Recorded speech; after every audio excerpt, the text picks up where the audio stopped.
All right, we are at San Diego Comic-Con. Scott Snyder, the writer of a few things, but we're going to talk a lot about All-Star Batman. Let's do it.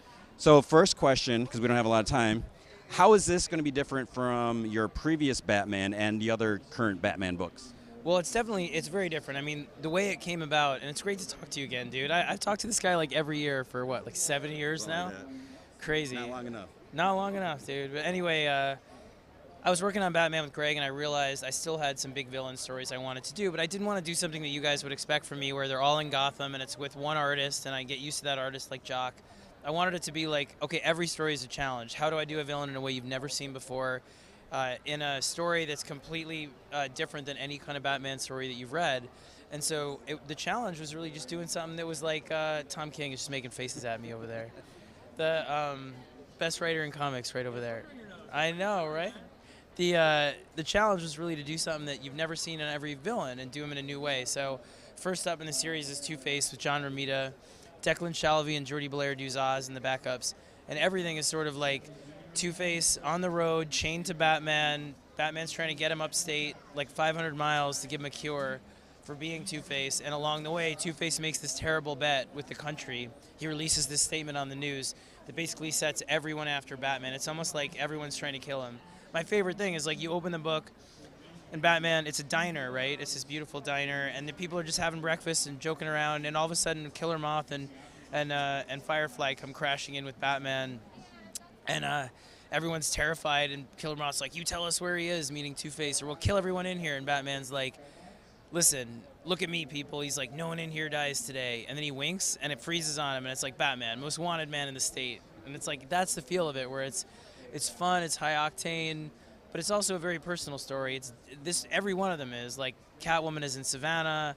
They're all over they're like, it's all out of Gotham, but ultimately, like, this one is largely about, whether our personal demons are more important to us than we like to think, whether we are the sort of sum of our ugliest parts and the ugly side of our face and the wishes we want to make and coins we want to throw into fountains that we shouldn't, or whether we're better people than we think we are. And Batman's obviously betting on one side, and Two-Face is betting on the other.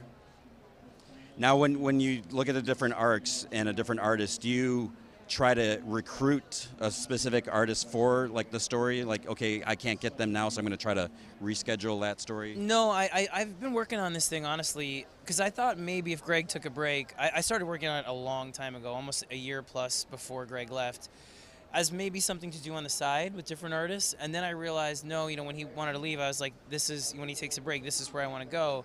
So it really became about more asking what to each artist, what's the character you've always wanted to draw? Mad Hatter? Okay, Paul Pope, is that what you want to do? Like, let's do it, And I sold Ramita. I was like, Two-Face, he's kind of gritty, he's up your alley. And he's like, well, he's kind of clowny. And I'm like, not if we do him like this. And he's like, that's my guy, let's do it. Because I was like, Croc or this guy or what? And similarly, like, I was like, to Afua, who would you like? Or, maybe Catwoman, maybe. And Tula was like, Poison Ivy is mine. I'm like, great, she just sent in her designs. So it's honestly about, and Jock was Mr. Freeze up and down. He's like, I want, like, the Arctic, just ice, and this figure emerges. It's great. It's like Mr. Freeze wants to open up the oldest ice core in the world. I'm just spoiling everything. The oldest ice core in the world and just poison the world. It's really fun. But everyone is kind of a slight reinvention of the villains in continuity. The designs are going to kind of become the designs for the DCU. So everything is, again, in continuity. And the backups all tell the story of Duke Thomas's ascension and a secret history sort of the Robins and the training they went through as he becomes kind of the hero he's going to be. Can we expect any new gadgets or toys for Batman? Yes. In fact, in the first issue, you will see new gadgets. Like, he uses his cape in a new way in the first one, which is really fun. And in the second one, he uses a Batarang where basically, I'm just going to spoil more. Killer Croc, he's fighting Killer Croc on a train.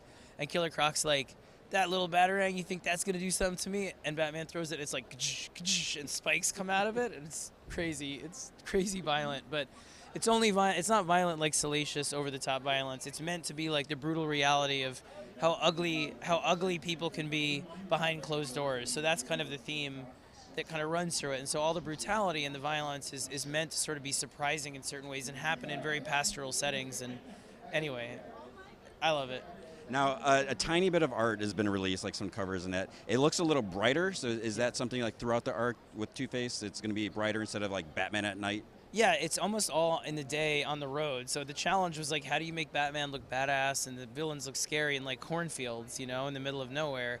And then you see John Romita's art and Danny Mickey's inks and Dean's colors, and it's just like, oh yeah, they're scary. It's awesome.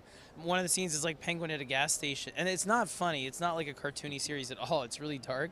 But like at one point, Penguin is chasing them with the crime bosses, and they stop to talk on the road, and these guys make fun of Penguin, and he just does them in really bad. But it's fun. They're at a gas station. I won't give it away. But it really is. It's a brighter book. It's got like a very kinetic energy. It's cut, the way it's paced is cut very differently. It has mile markers as it kind of moves along there. It's really, I'm so proud of it. Honestly, I would definitely put it up against anything I've done. Is one of the best stories. Like this, the first arc at least, and the second one, which I'm working on, up there with my best stuff. I think so. I hope you guys agree.